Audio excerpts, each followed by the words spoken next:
be scared. Hello दोस्तों, आज हम बात करेंगे अक्टूबर 2024 में रिलीज हुई latest horror movie daddies head के बारे में। तो फ्रेंड्स, डैडीज हेड एक ऐसी हॉन्टिंग फिल्म है जो हॉरर और ग्रीफ के बीच का एक अजीब और गहन कनेक्शन एक्सप्लोर करती है। ये उन लोगों के लिए खास है जो ऐसी हॉरर को पसंद करते हैं, जो चीजें सीधा दिखाने से ज्यादा उनके आसपास के हवा में हिंट छोड़ती है। ये फिल्म एक ऐसे परिवार की कहानी है जो अपने एक गुजर चुके रिश्तेदार के घोस्ट से परेशान है, जो शायद मॉर्निंग का एक मेटाफोर है या एक ट्विस्टेड विजन जो कुछ और गहरा दिखाता है। तो चलिए फ्रेंड्स, बिना देर किए वीडियो स्टार्ट करते हैं।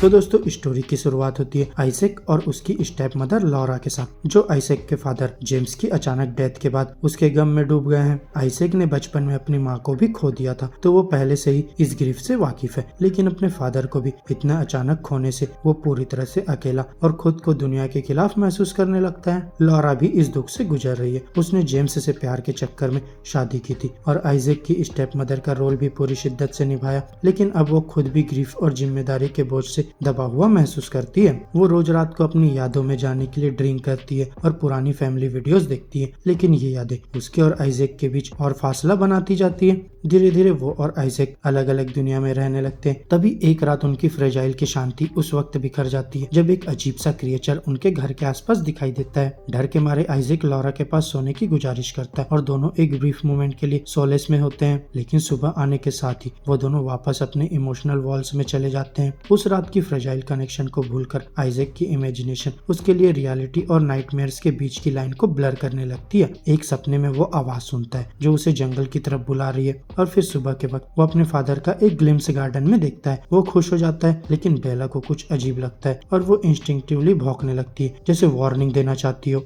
यही आइजैक की वेलबींग के चलते लॉरा एक थेरेपिस्ट के पास जाती है। थेरेपिस्ट का ये कहना है कि आइजैक का विविड इमेजिनेशन और ग्रीफ उसके माइंड में अजीब और डिस्टर्बिंग चीजें बना रही है। थेरेपिस्ट लॉरा को एडवाइस देता है कि वो आइजैक के साथ इंगेज करे और उसके दर्द को नजरअंदाज न करे। ये एडवाइस लेकर लॉरा अपने स्टेप सन के साथ कनेक्ट करने की कोशिश करती है। एक दिन वो दोनों वुड्स में वॉक पे जाते हैं और एक अजीब स्ट्रक्चर के पास पहुंचते हैं। आइजैक का मानना है कि यह स्ट्रक्चर उसके आर्किटेक्ट फादर ने उसके लिए बनाई थी और वो अंदर जाने के लिए स्ट्रॉन्ग पुल महसूस करता है। लॉरा को डेंजर का एहसास होता है और वो उसे रोकने की कोशिश करती है, लेकिन आइजैक एक रिबेलियस मोमेंट में उसे धक्का दे देता है, जो लॉरा के लिए एक हार्ट रेंचिंग मोमेंट बन जाता है। और फिर एक दिन उनकी डॉग बेला भी मर जाती है, जो उनके रिश्ते को और भी ज्यादा कॉम्प्लिकेटेड और फ्रैक्चर्ड बना देती है। इस वक्त तक लॉरा को लगने लगता है कि आइजैक के साथ कुछ बड़ी दिक्कत है। वो उसके अजीब और डिस्टर्बिंग एक्शन से परेशान रहती है। जब आइजैक ये कहता है कि उसके फादर उससे मिलने आ रहे हैं, वो और भी ज्यादा डरने लगती है, लेकिन वो कोई कंफर्टिंग याद नहीं, बल्कि एक अजीब और टेरिफाइंग क्रिएचर जैसा है।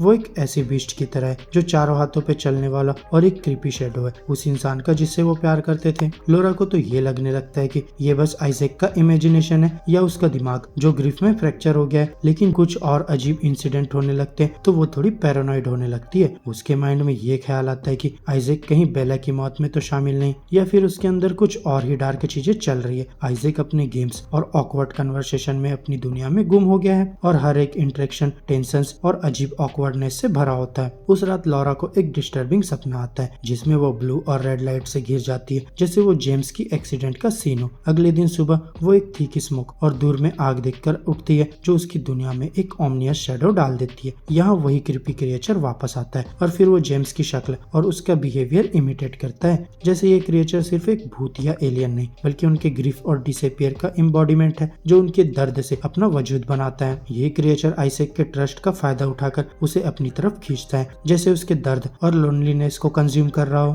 लॉरा अब एक रिजॉल्व के साथ तैयार है कि वो उस क्रिएचर को फेस करेगी जो उनके परिवार को अपनी ग्रीफ में ले रहा है। वो आइजैक को समझाने की कोशिश करती है कि उसके फादर अब इस दुनिया में नहीं है, लेकिन आइजैक डिनायल और रिजेंटमेंट से भरा है और मानने को तैयार ही नहीं है। वो वापस वुड्स में जाने की जिद करता है। उसे लगता है कि उसके फादर वहाँ उसका इंतजार कर रहे हैं। लॉरा उसके पीछे जाती है उसे बचाने के लिए। रास्ते में आइजैक उसे बताता है कि वो इरिडेन उसके फादर का प्रोजेक्ट था जो वो रिविजिट करना चाहता है। यहाँ दोनों वुड्स के अंदर एंटर करते हैं और अंदर का माहौल कुछ अजीब और सिनिस्टर लगता है। लॉरा का डर और भी बढ़ने लगता है। धीरे धीरे उनके कान में एक अजीब सी आवाज गूंजती है जो उनके मन में और भी घबराहट भर देती है। यहाँ आइजैक अपने फादर जैसी एक फिगर को शैडो में देखकर ओवरवेल्म्ड हो जाता है। उस वक्त लॉरा को ये रियलाइजेशन होता है कि ये शायद वो क्रिएचर है जो उनके इमोशंस का मैनिपुलेशन कर रहा है। वो आइजैक को वहाँ से निकालने की कोशिश करती है लेकिन वो रेसिस्ट करता है और वहाँ से जाने से इनकार कर देता है। और फिर एक ड्रामेटिक स्ट्रगल में लॉरा उस क्रिएचर को दूर कर देती है और आइजैक को लेकर वहाँ से निकल जाती है। इस एनकाउंटर के बाद वो दोनों एक हॉस्पिटल के स्टाइल कन्फाइंस में होते हैं जहाँ लॉरा को रियलाइजेशन होता है कि आइजैक को और हेल्प की जरूरत है जो वो अकेले नहीं दे सकती। उसका मानना है कि थेरेपी से ही आइजैक अपने ग्रीफ और ट्रॉमा से गुजर पाएगा। सालों बाद जब आइजैक एक एडल्ट बन गया है तो वो अपने पुराने घर वापस आता है और उन टेरिफाइंग इवेंट्स की यादों में डूब जाता है जो वहाँ गुजर चुकी थी।